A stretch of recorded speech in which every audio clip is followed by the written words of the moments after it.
ये final term preparation series की video है। कंप्लीट सीरीज इस चैनल के ऊपर अपलोड की जा रही है और आज की वीडियो के अंदर आपको MGT 501 के फाइनल टर्म के सॉल्व MCQs करवाए जा रहे हैं फाइनल टर्म एग्जाम्स की प्रिपरेशन के लिए। इसमें सबसे पहले ये कि which of the following specifies the relative value of each job in an organisation. इनमें से कौन सा ऑप्शन जो है वो स्पेसिफाई करता है जो रिलेटिव वैल्यू होती है हर जॉब की ऑर्गेनाइजेशन के अंदर, एक ऑर्गेनाइजेशन के अंदर।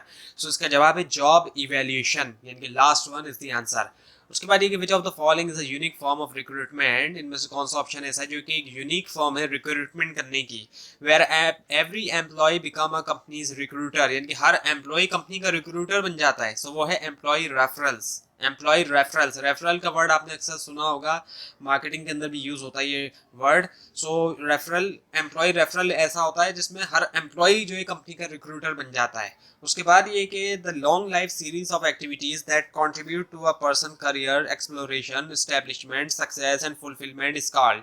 जो लॉन्ग लाइफ सीरीज है एक्टिविटीज की जो कि कंट्रीब्यूट करती है एक पर्सन के करियर के अंदर, एक्सप्लोरेशन में, एस्टेब्लिशमेंट में और सक्सेसमेंट में और उसकी फुलफिलमेंट में, वो कहलाता है इनमें से क्या, वो है करियर डेवलपमेंट। उसके बाद ये कि alternative work arrangement include all of the following except. जो अल्टरनेटिव वर्क अरेंजमेंट है उसमें तमाम चीज़ें शामिल है जो आपको बताई जा रही हैं ऑप्शंस के अंदर, सिवाय एक को छोड़ के, वो है ऑन साइट चाइल्ड केयर, वो शामिल नहीं है। बाकी part time work, flexible hours और जॉब शेयरिंग आ जाती है। उसके बाद ये कि which of the following plays a role in assessing interest, seeking out career information and utilising development opportunity in career development. So इनमें से कौन सा ऑप्शन जो है प्ले करता है रोल असेस करने में इंटरेस्ट, सीकिंग आउट करना करियर इंफॉर्मेशन और यूटिलाइज करना डेवलपमेंट अपॉर्चुनिटीज करियर डेवलपमेंट में, ये है इंडिविजुअल। उसके बाद ये कि how companies can provide career counselling development advice and therapy to the employees seeking career growth. So companies कैसे प्रोवाइड कर सकती हैं करियर काउंसलिंग, डेवलपमेंट एडवाइस और थेरापी जो है एम्प्लॉयज को जो कि करियर ग्रोथ सीख कर रहे हैं, वो है by providing career coaches, provide करते हुए करियर कोचेस। उसके बाद ये कि performance is a function of dash. So performance जो फंक्शन है इनमें से किसका, एबिलिटी, अफोर्ड और अपॉर्चुनिटी, इन तीनों चीज़ों का, एबिलिटी भी होना, अफोर्ड होना और अपॉर्चुनिटी होना। उसके बाद ये कि companies financial statement represent which of the following. Companies के फाइनेंशियल स्टेटमेंट्स जो है वो रिप्रेजेंट करते हैं इनमें से किसको, वो है monthly sales growth, monthly sales growth को। और उसके बाद ये which performance appraisal technique list the traits and range of a performance, यानी कि कौन सी परफॉर्मेंस अप्रेजल की टेक्निक है जिसके अंदर लिस्ट होती है ट्रेड्स की और रेंज ऑफ परफॉर्मेंस की, वो है ग्राफिक रेटिंग स्केल। उसके बाद ये under which of the following methods of job evaluation jobs are arrange in an order. इनमें से कौन से मेथड के अंदर जॉब इवेल्यूएशन के जॉब्स को रखा जाता है एक ऑर्डर के अंदर। सो रैंकिंग मेथड, रैंकिंग में ही ऑर्डर बना दिया जाता है कि ये इसके बाद ये इसके बाद, सो रैंकिंग मेथड।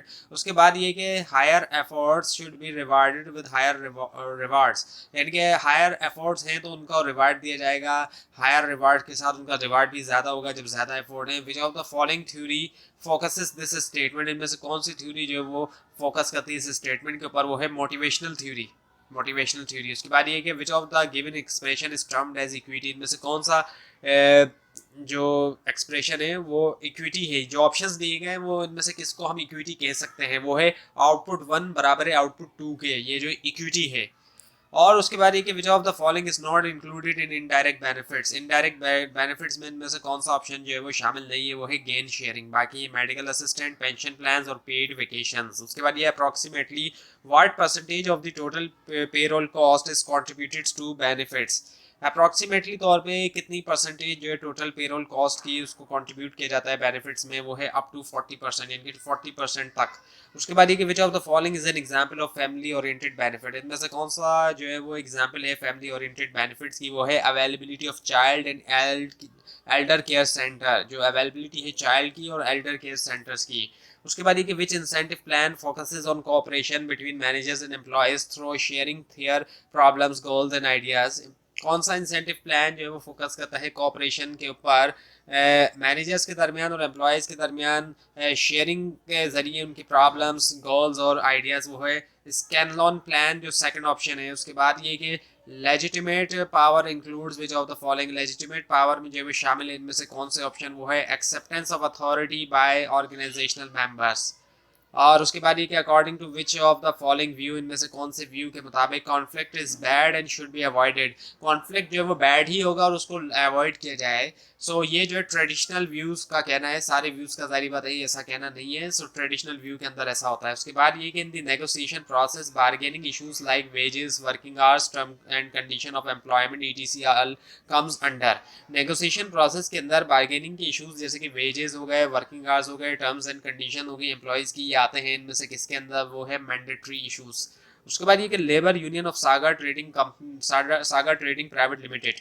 अब जो लेबर यूनियन है सागा ट्रेडिंग प्राइवेट लिमिटेड जो कि कंपनी है, इस डिमांडिंग कंपनी है कि वो बाय करे resources from the settled place. Company didn't bother about raising such issue by the union as the issues comes under, क्योंकि ये इशू आता है किसके अंदर, परमिसिव इशू के अंदर। उसके बाद ये कि mister Yung is a Chinese executive, ये जो एक चाइनीज एग्जीक्यूटिव हैं working in Zong telecom Pakistan, a China based telecommunication company. Mister Yung is therefore be classified as, so यानी कि ये एक चाइनीज एग्जीक्यूटिव जो कि वर्क कर रहे हैं जोंग टेलीकॉम पाकिस्तान में, एक चाइना बेस्ड टेलीकॉम कंपनी है। सो मिस्टर यूंग जो है इनको हम क्लासीफाई करेंगे इनमें से किस ऑप्शन के अंदर, जो आपको दिए गए वो है एक्सपेट्रिएट के तौर पे हम क्लासीफाई करेंगे।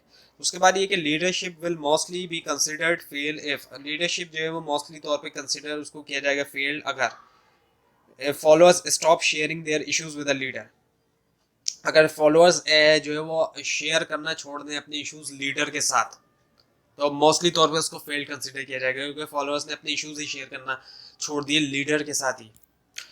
उसके बाद ये कि which of the following is a part of non financial compensation, इनमें से कौन सा ऑप्शन नॉन फाइनेंशियल कंपनसेशन का हिस्सा है, वो है एम्प्लॉय ऑटोनॉमी। नॉन फाइनेंशियल यानी कि जिसमें पैसे नहीं मिलते लेकिन कंपनसेशन मिल रहा है, तो वो है एम्प्लॉय ऑटोनॉमी।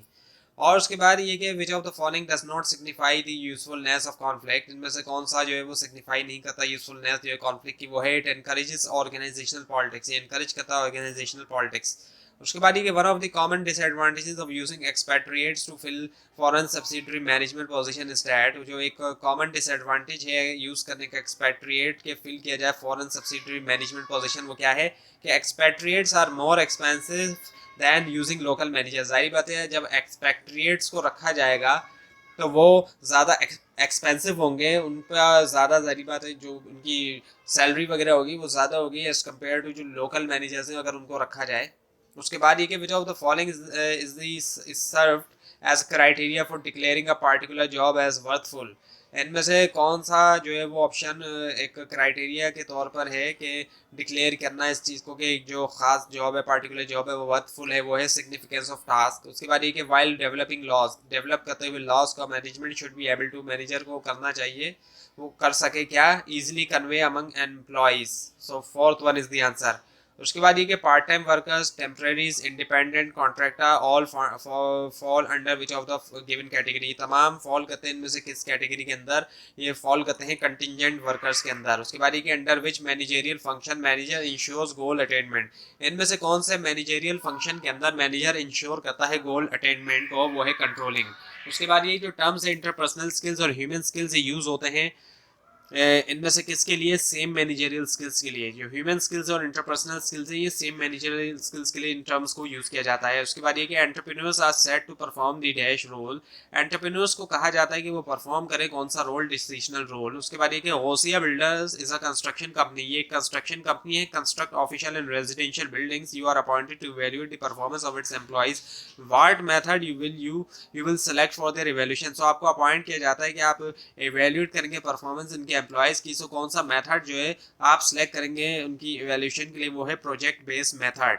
उसके बाद ये कि majority of accident at workplace अगर due to which of the given reasons, अब ज़्यादातर जो एक्सीडेंट होते हैं वर्क प्लेस पे जो काम करने की जगह होती है वो इनमें से किस रीज़न की वजह से होते हैं, वो होते हैं एम्प्लॉय नेग्लिजेंस की वजह से होते हैं।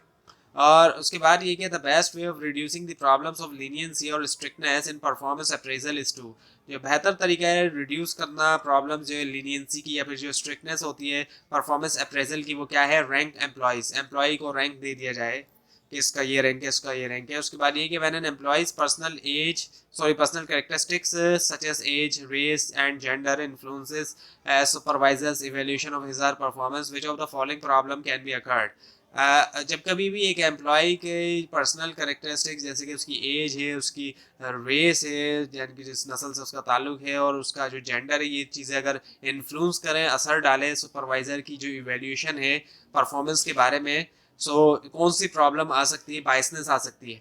बायसनेस जेंडर की बेस पे भी आ सकती है, रेस की बेस पे भी आ सकती है, और एज की बेस पे भी आ सकती है। और अच्छा, इसके बाद ये कि विच ऑफ द फॉलोइंग, इनमें से कौन सा ऑप्शन जो है is an example of downward communication, वो डाउनवर्ड कम्युनिकेशन की एग्जाम्पल है। वो है मंथली परफॉर्मेंस डिस्कशन मीटिंग, जो मंथली परफॉर्मेंस डिस्कशन मीटिंग है। उसके बाद ये the best hiring occurs when the goals of which of the following should consistent to each other. Best hiring होती है जब गोल्स जो है इनमें से किसके कंसिस्टेंट होने चाहिए एक दूसरे के साथ, वो है इंडिविजुअल और ऑर्गेनाइजेशन। उसके बाद ये कि material wastage has increase to greater extent due to using outdated machinery. So material wastage के अंदर बहुत ज़्यादा इजाफा देखा गया है यूज़ करने की वजह से आउटडेटेड मशीनरी। ये इशू जो है रिजॉल्व किया जा सकता है किसके जरिए? Replacing the existing machinery with the new one, यानी कि रिप्लेस किया जाए जो मौजूदा मशीन है उसको नई के साथ। उसके बाद कि all of the following are characteristics of a well functioning and effective groups. तमाम जितने भी ऑप्शंस हैं वो कैरेक्टरिस्टिक्स है वेल फंक्शनिंग और इफेक्टिव ग्रुप्स की, एक्सेप्ट सिवाय एक को छोड़ के, वो है कि task to be performs are ambiguous and accepted, यानी कि ऐसे टास्क जो कि एम्बिगिटी जिनमें पाई जा रही है और वो एक्सेप्टेड हो। उसके बाद ये staffing is a process of hiring qualified employees at the right place and at the right time to achieve. यानी कि स्टाफिंग जो है वो ऐसा प्रोसेस है जिसमें हायर किया जाता है, ऐसे एम्प्लॉयज़ को हायर किया जाता है, क्वालिफाइड एम्प्लॉयज़ को सही जगह पे सही टाइम पे, ताकि अचीव करें क्या? ऑर्गेनाइजेशनल ऑब्जेक्टिव, जो ऑर्गेनाइजेशन के। तो ये थी आज की वीडियो। आपको इस बारे में कोई क्वेश्चन है, खासतौर पर इसमें कोई मिस्टेक दिखाई दे, ज़रूर हाईलाइट कीजिए, और इस पूरी सीरीज़ को देखने के लिए इस चैनल को सब्सक्राइब कीजिए, बेल आइकन के ऊपर क्लिक कीजिए। Thanks for watching this video and best of luck for your exams.